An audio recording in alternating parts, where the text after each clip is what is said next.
Assalamualaikum warahmatullahi wabarakatuh. Kali ini kita membahas tentang klasifikasi materi dan perubahannya.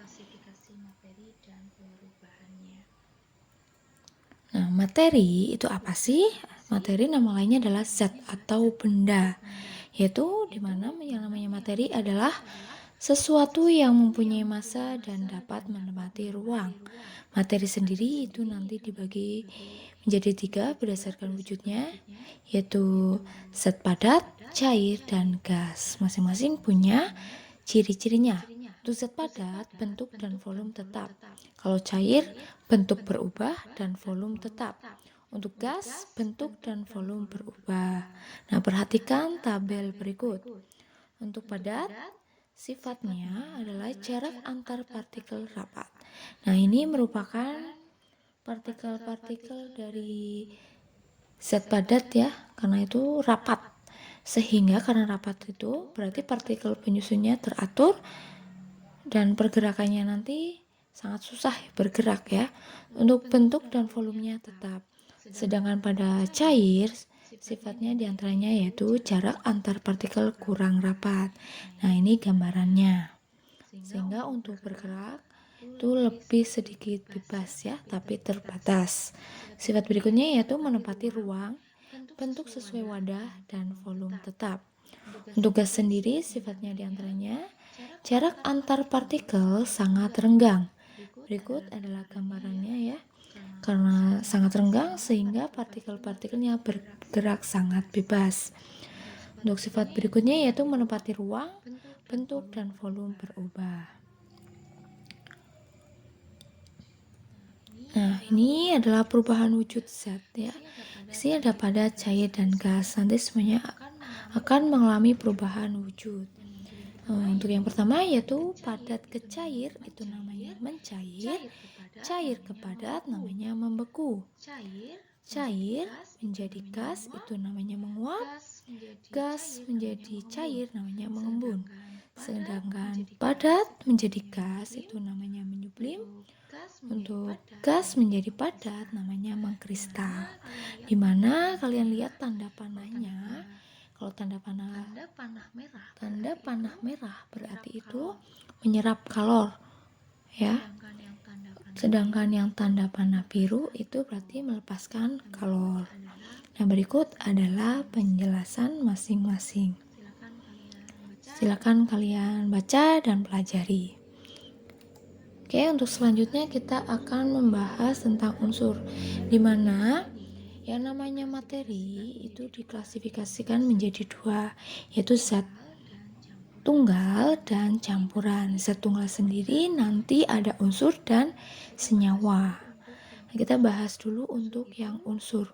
Unsur itu merupakan zat tunggal yang tidak dapat diuraikan lagi menjadi zat lain dengan reaksi kimia biasa. Unsur sendiri nanti dikelompokkan menjadi 3. Yang pertama ada logam, kedua non logam, dan yang ketiga semi logam. Masing-masing punya ciri-cirinya. Untuk unsur logam, ciri-cirinya yaitu berwarna putih mengkilap. Titik lebur rendah dapat menghantarkan arus listrik, dapat ditempa, dapat menghantarkan kalor atau panas. Umumnya berupa zat padat. Kalau yang zat cair adalah raksa. Nah, berikut adalah contoh logam. Silakan kalian lihat tabel yang tersedia. Contoh di situ ada Cr, Fe, Ni, Cu, Zn, Pt, Au. Cr itu krom, Fe itu besi, Ni itu nikel, Cu itu tembaga, Zn itu seng, Pt itu platina, Au itu emas. Di antaranya contohnya adalah berikut. Sebenarnya masih banyak lagi contoh yang lain yang ada di sistem periodik unsur. Nah, masing-masing logam itu punya kegunaannya ya. Selanjutnya, yang kedua adalah unsur non-logam. Ciri-cirinya yaitu tidak mengkilap, penghantar arus listrik buruk, tidak dapat ditempa, penghantar panas yang buruk. Berikut contohnya. Ada fluor, F lambangnya, brom lambangnya Br, yodium I. Masing-masing punya kegunaannya. Selanjutnya yang ketiga, unsur semi logam atau nama lainnya adalah metaloid. di mana yang namanya unsur semilogam ini merupakan sifatnya antara logam dan non-logam. Contohnya, ada silikon, lamanya itu Si, germanium, lamanya Ge.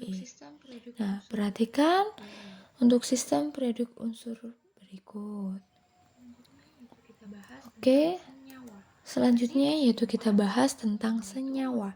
Apa sih itu senyawa? Senyawa itu merupakan gabungan dari beberapa unsur yang terbentuk melalui reaksi kimia. Contoh, di sini kita akan bahas tentang garam dapur. Garam dapur itu nama lainnya adalah NaCl atau natrium klorida. Namanya NaCl ya. Itu untuk garam dapur sendiri itu dibentuk dari unsur natrium Na dan klor Cl. Sedangkan di sini contoh yang berikutnya adalah air. Air lambang kimianya atau rumus kimianya adalah H2O. Berarti untuk air itu terbentuk dari unsur hidrogen dan oksigen. Contoh berikutnya adalah asam asetat. Lambang kimianya adalah CH3COOH. Asam asetat ini dibentuk dari unsur karbon, hidrogen, dan oksigen. Selanjutnya yaitu tentang campuran.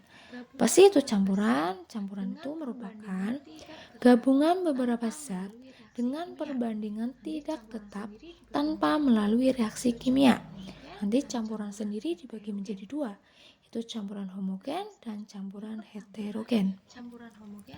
Kita bahas satu-satu. Yang pertama, campuran homogen atau yang disebut sebagai larutan, yaitu campuran dua zat atau lebih yang partikel-partikel penyusunnya tidak dapat dibedakan lagi. Nah, larutan sendiri itu tersusun atas pelarut atau solvent dan zat terlarut atau solut. Di mana yang namanya zat pelarut itu jumlahnya lebih banyak dari zat terlarut. Pelarut sendiri yang biasa banyak digunakan itu adalah air. Contoh dari campuran homogen atau larutan ini adalah campuran air dan gula. Campuran air dan gula berarti namanya larutan gula. Kemudian contoh lain adalah campuran air dan garam atau larutan garam. Contoh berikutnya adalah stainless steel. Stainless steel ini berarti campuran antara besi, krom, dan nikel. Yang kedua adalah campuran heterogen, yaitu campuran dua zat atau lebih yang partikel-partikel penyusunnya masih dapat dibedakan satu sama lain. Untuk contohnya yaitu air sungai, air laut, adonan kue, adonan beton, cor.